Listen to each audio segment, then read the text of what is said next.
Hi guys, welcome back to the vlog. Today's episode is something different. It is not the continuation of our trip in Kentucky. We do have a bad news to everybody who has been following my channel since the start when my divorce video got exploded. There were few of you who were following my journey up to now. So to give you the background, I have been dealing my relationship with my ex-husband since 2015. We got married, but then he did relapse into his alcoholism, but still managed to put him into a detox, and then he'll come back sober, but then he kept relapsing until we moved to Nevada, where it was so difficult for us, for me and the kids. 2018, when I was in the middle of trying to make a decision whether I have to go back to the Philippines, what would be my rights with Zoe, how can I take her with me, what would be the consequences if I go back to the Philippines. So I stayed thinking na if I could divorce him and do some legal battle, it will be easier for me to take Zoe with me. And back then, 2018, Zoe was only 3 years old. So we've been staying together, but we are not like acting husband and wife until I finally divorce him when I have the money to support the divorce lawyer, when I have my own job. I was able to sustain my expenses.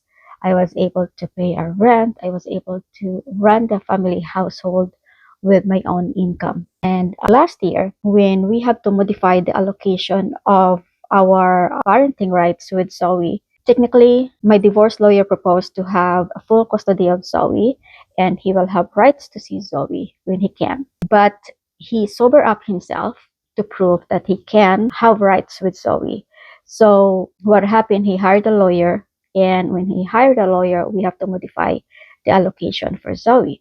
So during those times, we have a verbal agreement na if I'll agree to his request to change and modify it to have some rights, a 50-50 rights with Zoe, decision making in terms of, in some four aspects of Zoe's life, where he can have 50% decision on her health, her religion, her education, and there was something else. Like there's the fourth one. And I think it was reasonable. I'm sorry, Melo is on my tripod. I think it was reasonable that I gave him rights. Along the way, he was very amicable with the way I dealt with him because I don't want to take Zoe away from him, knowing that he is the dad, although that's what he did to us. It was a mistake because it was a verbal agreement that I did not put it in writing. But the agreement during the phone call was he would email me and say, yes, I agree to these terms. Yes, I agree to this. But he never emailed me. Okay. There were few of the instances that he will say yes, but then he forgets. Then he'll say yes to one thing, to one decision, and he'll say yes. That was a long time ago. There was a lot of instances of that. And I always tell myself, I wish I recorded it. I wish I recorded it. But, I blame myself for that one. So I agreed on the allocation to modify it to have him 50% of decisions on those four aspects of Zoe's life. And the divorce got final after, right? Now we are looking forward to go back to the Philippines. The move is not permanent. It is temporary, where we will go back and forth to Kentucky.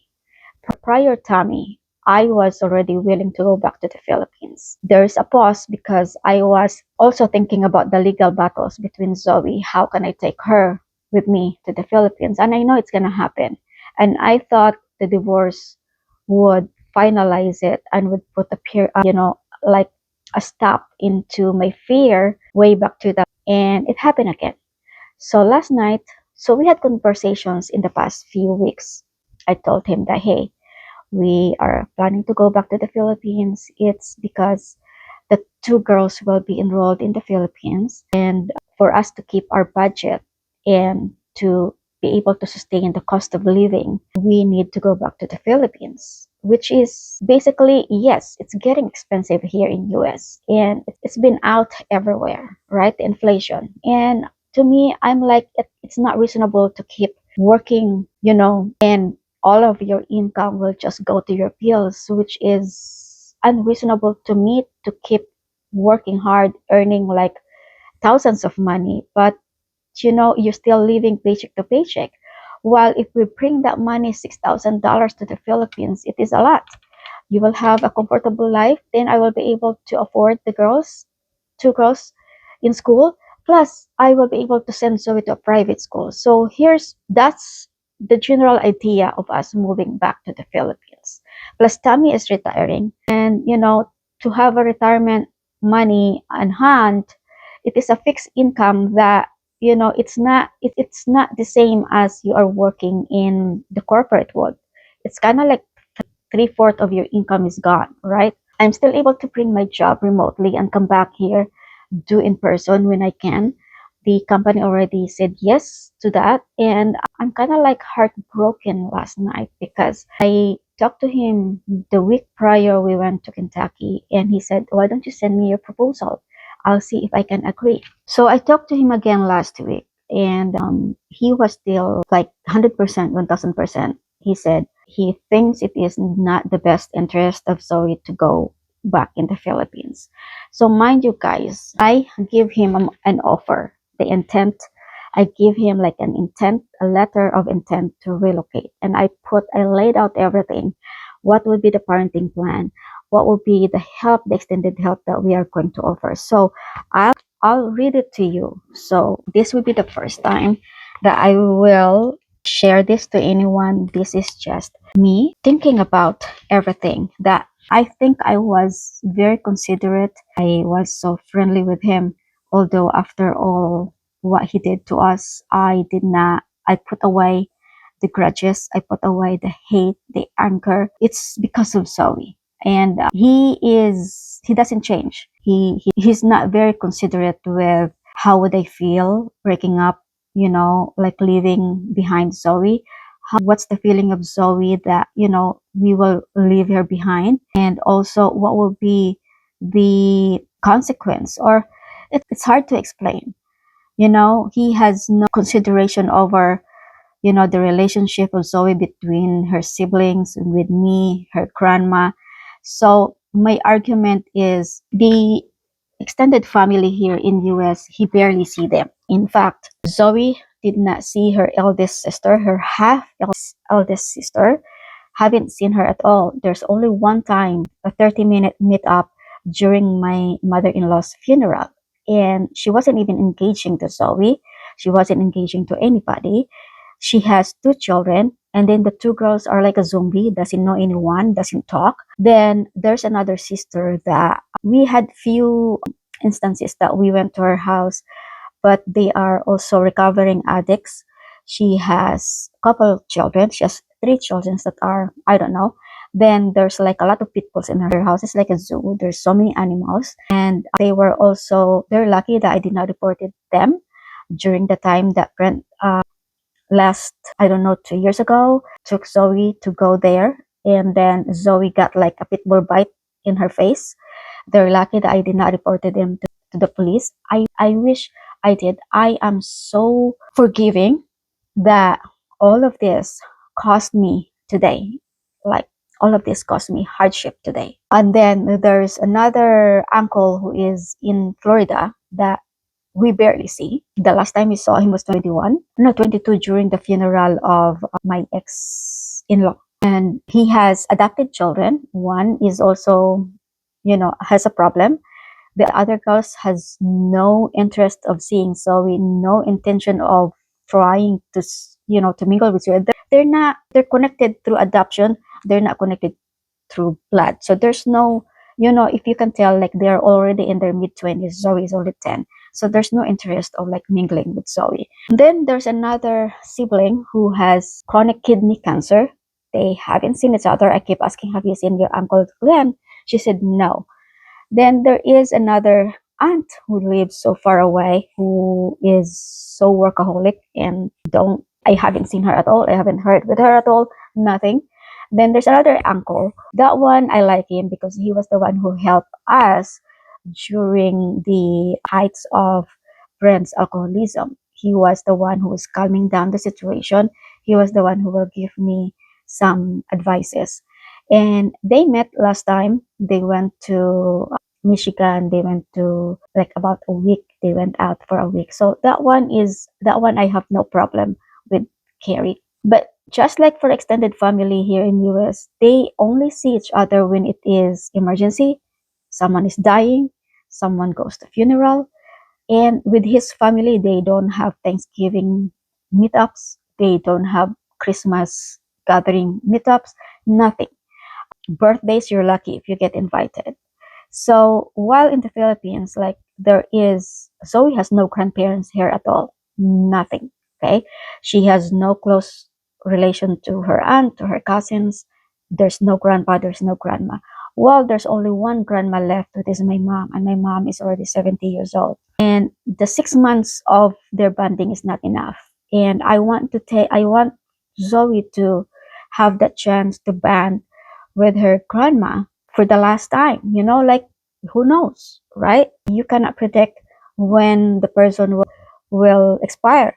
And I want her to experience the culture in the Philippines. Being in the Philippines, we are family oriented. There's a lot of families that can support us. It's not financially, but the bond of us Filipinos are really strong. Plus, her sisters are there, and it will be easier for us, to get that family back again together. And he doesn't think that it is reasonable, my reasons.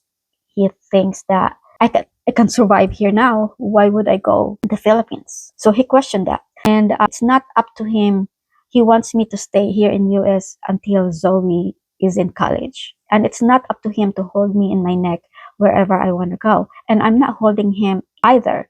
So he would rather take Zoe and not give it to me. And that's where the heartache, I did not sleep at all last night. I couldn't understand his reasoning. His only strong reason was educational wise. It's not good for Zoe to be in the Philippines. I choose Silliman because they have a global programs. They have their academics and their extracurricular offerings. Their curriculum is somewhat aligned to global standards. That's why I choose Silliman. And he said, still not good enough. There's no other school that can compare in the Philippines at all. Whether you pick anything in the Philippines, he said there's nothing compares at all to the education here in US. And it is so degrading to hear about it because who are your doctors and your nurses and your medical fields out here? Who do you hire as a teacher out here? Filipinos, right? Who do you hire as nurses out here? Who takes care of you here? It's nurse. If they don't pass the US standards, they wouldn't be here. And that's his argument. And to the background, when we made the verbal agreement, it was prior his diagnosis in his cancer. So he just finished his chemotherapy, and he doesn't want to tell me what type of cancer he has, but I know it is a very bad one because I think it is on advance. When prior the chemo, he was very tiny and slim. That's kind of like he gradually lose weight. And I have only two in mind that would cause him cancer because of his alcoholism. And I think it is his colon. But colon is very aggressive cancer. Or his pancreas. I don't think it is kidney either.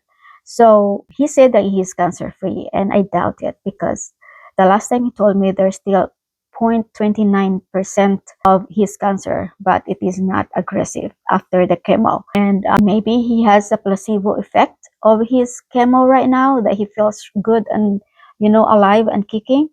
But I'm sure, you heard a lot of stories about cancer patients, and that's where my scare is. He probably might be thinking of losing Zoe soon if I bring her in the Philippines. I did not restrict him to not be involved in Zoe's life. I was very forgiving and very amicable with everything and understanding, and just like, if you can't take her Zoe now, then take her later. Or I'm the one sometimes playing the dates for him. And I don't understand why he is so firm in his decisions that he doesn't want to let Zoe go. And I look at his consideration, but of course, he doesn't take my reasoning as well. So first, I look at his living condition. He is living in the basement with a tiny room and no access to bathroom, no access to kitchen. It's only a room. So if he wants to go bathroom, he has to go to the shared bathroom upstairs. And there's no kitchen either. And plus, he worked in Amazon overnight. So if he wants Zoe to be with him, how is he going to take care of Zoe? How is he going to watch Zoe? Will he hire, nanny to watch Zoe? How is he going to afford it? Because right now, the lawyer put him into contempt in court because he haven't paid something, in the lawyer. And instead, I'm paying you, I'm going to use that money to afford another apartment. So let's say we granted how much to live in Chicago in a small apartment, a one-bedroom apartment. Still, they will be sharing rooms. And for me, it is a no-no to share bedroom with someone else. Another thought of mine is he just sobered up for a year. He sobered up because of the divorce. He sobered up because of his cancer. So he has the addictive personality. So what if he relapse? Or what if his cancer will attack him all of a sudden? There's a lot of arguments, like I have the physical custody with Zoe.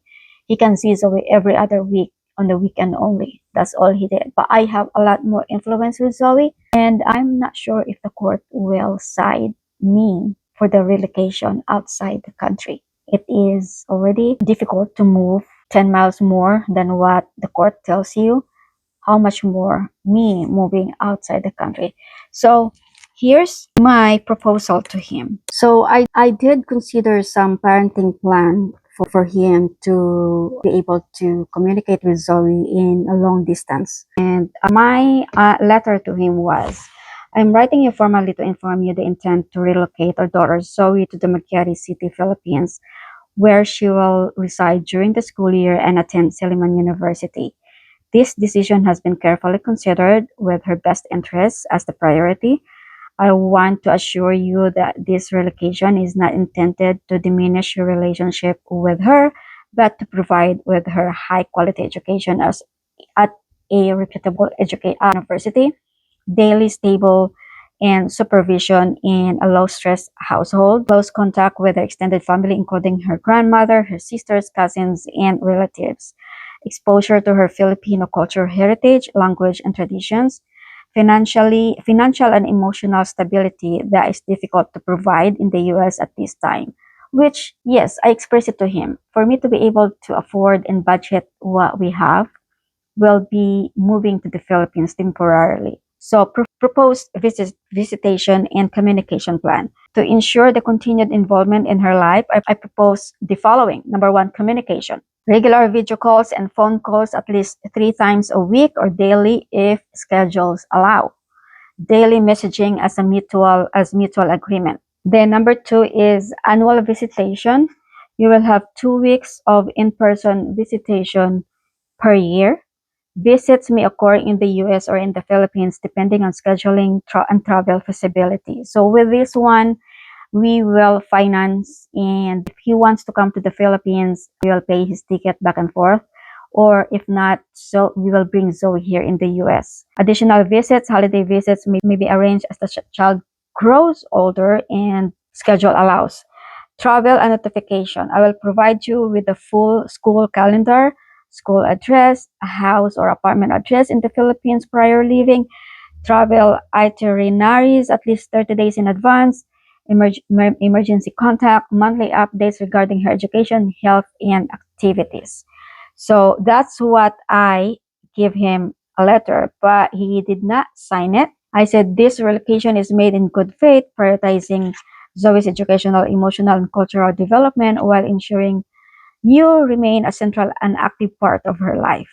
I hope you can cooperate and agree on the visitation schedule and supports her best interest. Please acknowledge the receipt of this letter and indicate any concern or question so that you can discuss them in good faith, so that we can discuss them in good faith. He did not sign this one. And this is my reasoning why I said moving to the Philippines, this decision is not based on my own interest, but also it is the overall support system in the Philippines, the educational advantage. She can get cultural growth and long-term stability. So strong educational opportunity in the Silliman. I look Silliman academics and they have global programs. And he said no, he put down on that one. They have programs emphasizes in English proficiency, character development, global education, and a safe campus environment. The other only aspect that because he is an atheist, Silliman is very Catholic. Probably that's why he doesn't want Zoe in Silliman. And then she will gain international exposure that benefits her academically and emotionally. Second, stable home environment with retiring parents. So Tammy is retired. I am not really retired because I'll still work with my current company right now. Only it is remote, right?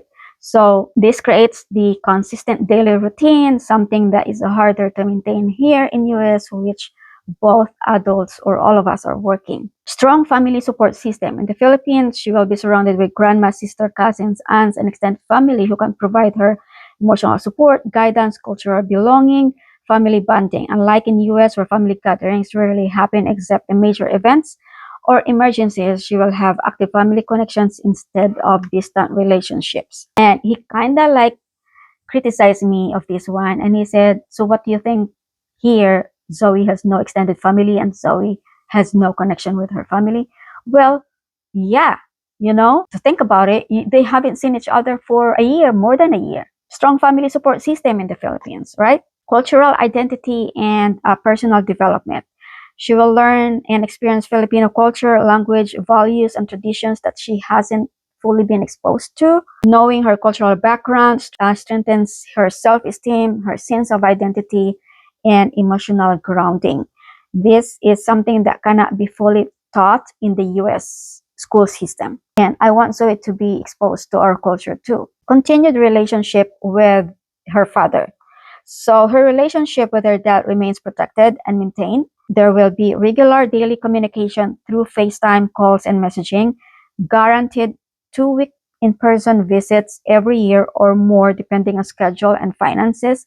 Either dad or Zoe meet up in US or in the Philippines on our expense. Summer or holiday visits as she grows older. I said many separate parents around the world successfully maintain strong bonds through technology and structured visitation. So this relocation does not reduce father's involvement. It simply reshapes the time allotted to him. Well, there is another one that I said, return to the US after each school year or university age. Zoe needs to be here during the university time.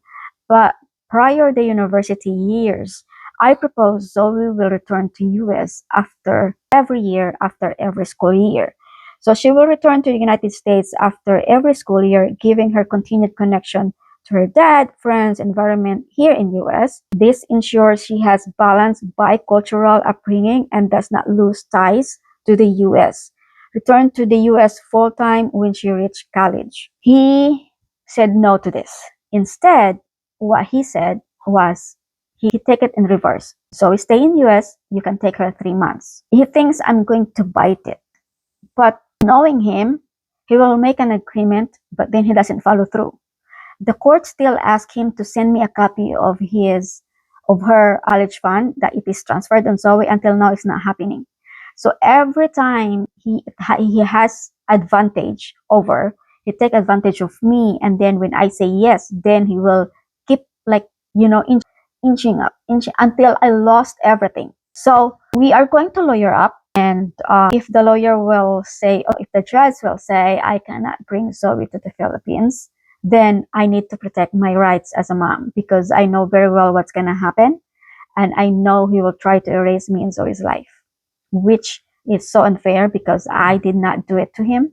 I did not really like eliminate him in the process. Even though he was drunk, I still allow him to pick up Zoe in school, even if it is so embarrassing on Zoe's side because he was peeing in his pants. But I did not document all of those. I don't want to embarrass him. So there's another one that I proposed to him that I said the lower cost of living in the Philippines. Her basic needs will be provided. There will be, good food. And like here, it's the foods in the groceries are not healthy. Safe housing, activities, tutoring, healthcare is more affordable in the Philippines, which is very true. I have to pay almost $600 here in healthcare alone. And not only that, you have to pay copays, right? She will live more comfortably and reduce financial stress and giving her access to opportunities that will be harder to afford in the US. She can travel with us. If there is a break, we can go cross island and explore the Philippines more. Emotional health and safety. She gets a slower family-centered lifestyle and with more attention and emotional support in the Philippines, surrounded by people who love her every day. No, not just the holidays or during the emergencies. And a community environment that encourages good values, manners, and respect. So here in US, children will argue back to you. They will talk back to you. They will give their opinion openly. And it is something that I cannot really like argue against because there's no consistency of this discipline with Zoe because we do something here, he does something there. So I caught Zoe most of the time, doing what the dad is doing. Like it's like so critical and judgmental and will talk over. That's the habit of the dad. And I tried to cut it off, but Zoe will argue against that her dad give her freedom to offer her opinion anytime she wanted, or she can talk to adult as if like, there's something like that. I tried to cut something on Zoe's behavior because she catches from her dad. And it's hard. So I did not sleep. I have no motivation to work today, to be honest. And there is a side note in this one. I said, if we are going to the Philippines, we are inviting you to come and retire as well. I mean, he is in his retiring age. He expressed a long time ago that he wants to retire. When we went to the Philippines and I told him that we are planning to go back in the Philippines, I let him know. And he said, yeah, let me know, when you are going to retire in the Philippines. And it seems like he has confusion and a little bit of hallucination because of how advanced his cancer was and his cancer medication. So everything that we agreed during those times, he cannot remember right now. And I wish I put it in writing and I recorded our conversation in the phone, but none of that happened. So I told him, you are in your retiring age. Your money will be more in the Philippines. Plus, you are a VA. You have privilege to retire in the Philippines at the same time.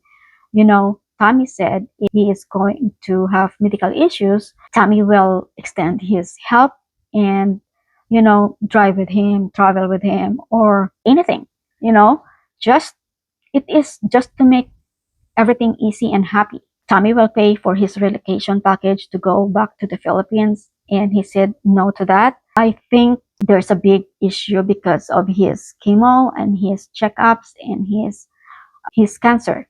So that's why he turned down our offer. We said, if you will be there, you are not going to work. You will be relaxed. There will be a healthy environment for you. We will help you out. He said no. So I really don't know how to convince him to allow Zoe to come with us. And I even said that this move is temporary and returning here will be gradual, like every week, every month. No, every year after every school year, we will bring her back. Still, he said no. And I said, here are some of the considerations that you can consider to retire in the Philippines. Check your VA benefits. Go to VA hospital. I know there are lawyers that can assist him to help him with his VA benefits in terms of his Medicaid via VA and her retirement because he was in military. So when you retire, you get something every month. Social security assessment, I'm very sure that he is receiving more than $2,000 a month. Then if there is something like a major procedure, Tommy will help him to fly him to Guam. Then I propose for a reduction of his child support or none at all. I will ask none at all. And he turned down that. He said no. So I give him an exceptional considerations that will affect probably Zoe's safety and well-being if Zoe will not relocate to the Philippines, knowing that the nature of his job in the environment where he is in. I demanded, in case the judge will turn down my request to relocate with Zoe, I demanded that he will find a day job, which is impossible because he is 63 years old. I don't know what job he can find on a daytime to align Zoe's schedule to go to school and pick her up after school. I demanded for safe environment for Zoe, that she will have her own private room. She will have access to bathroom without, having restrictions. She will have access to kitchen and food because where he is right now, there's no access to those. Also, I will demand, because he is driving with no license, I'll demand for him to reinstate his driver's license because now he will be driving Zoe with no proper driver's license, and that is endangering a minor child in the car. I will demand that I will be the elected custody parent if something happened to him and he cannot elect anyone in his family to watch Zoe. I demanded that during the school years, he cannot hire anybody to watch Zoe for him to work. I stayed home if Zoe is home, and that has been happening. I choose a job that has flexibility because I need to be home when Zoe is home, and I want him to do that. There are still more that I demanded that I think it will be impossible for him to do it anytime soon in 6 months. And yeah, we were heartbroken last night. We can't sleep. I said that news to her sisters, and he kind of like willing to break us apart and hurt us instead of considering Zoe's feelings. And Zoe cried a lot last night because we never talked to Zoe about this plan. We never talked to Zoe about, you will be staying with us and this is how long before you see your dad. But the dad has been into her mind already prior us telling Zoe the news. Zoe already said, like it will be unfair for her dad not to see her in 9 months, and 3 months is not enough to cover up the 9 months that she was gone. He will be alone. It's not like equivalent to the time that he lost. And I calculated it. So 3 months has 90 days. And he sees Zoe 3 days a week, every other week, every 2 weeks. He sees Zoe 3 days every other week. And I calculated it myself. And he still said that's not enough. So plus there will be 2 weeks that we are going to finance for him to see Zoe. Either Zoe will come to US or he is coming to the Philippines for free. And he turned down all of those offer. And I don't know how to convince him to agree, but we will lawyer up and try our chances because I think we have a strong grounds to bring Zoe to the Philippines, and I don't trust him to have Zoe, especially with his family. And yeah, it's just sad and depressing to think about it. And Zoe was heartbroken. Tommy was heartbroken. Her sisters were heartbroken to learn about it.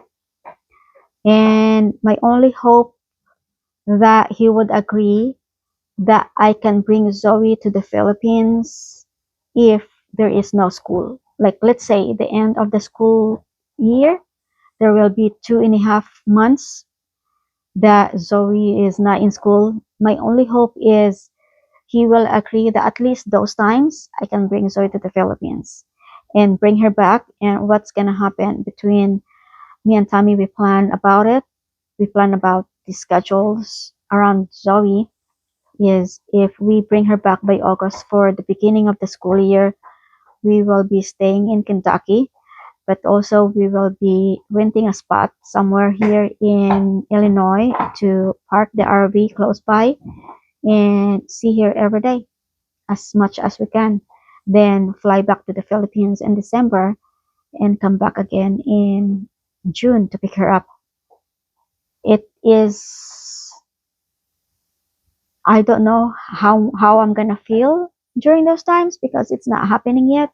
It doesn't hit me yet, but I don't know how I'll be able to enjoy or travel without her, leaving her behind, living in the Philippines for 6 months away from her. I don't know how I'm gonna survive with that. I have no idea without her. You know, she's my lovey-dovey. She's been with me since I gave birth to her. We never been separated, and he is willing to break that. He he would rather break someone's heart so he could have Zoe full time. But I have the physical custody, and the allocation says the daughter will reside or go to school where the mother lives, where the mother stay. But also, I read the allocation, there is a contradiction where I cannot move away more than 15 miles. So it's kind of like contradicting to each other. And my lawyer said all I have to do is to submit a letter to the court. But now I find out that if the dad does not agree, I'm done. I'm done. And then I called lawyers to have a consultation over the relocation package. They are asking 7,500 retainer fee. My God, where I'm gonna find that 700,000? No, 7,500. Just a retainer, 7,500, and it could cost me 20,000. That's what the lawyer said, and that's like what? That's a lot of money. It's a lot of money just to fight her, and I have to find from now on. I have to find evidences that could go against him why relocation is a good plan for us. And I'm so sorry, guys, that I have to break this sad news to you. I'm sure there will be more unexpected, you know, news coming up, and you cannot really tell the destiny, and you cannot make up your stories. I thought we are almost through. I thought we are almost there, but it is another hurdle for us. It's another trials for us, and I don't know. I'm kind of like emotional, and I don't know what I'm gonna do if I'm gonna lose Zoe. And I'm sure the court will not allow him to have the full custody with Zoe because of his alcoholism, even though he's sober up, and he can't afford it. He cannot afford it. Well, thank you so much, guys. I hope you enjoy your Thanksgiving break. I will be uploading the continuation of our trip in Kentucky very anytime soon. As of now, I will have to say, I hope everyone is not going through what I am going through, and I hope it is easy on you. And please consider before you give birth, before you are, before you divorce American husband and you have young children, and think about what I have gone through. And I hope it will, make up to you guys. I hope nobody will go through what I have been going through. Thank you so much and have a good day. Bye bye.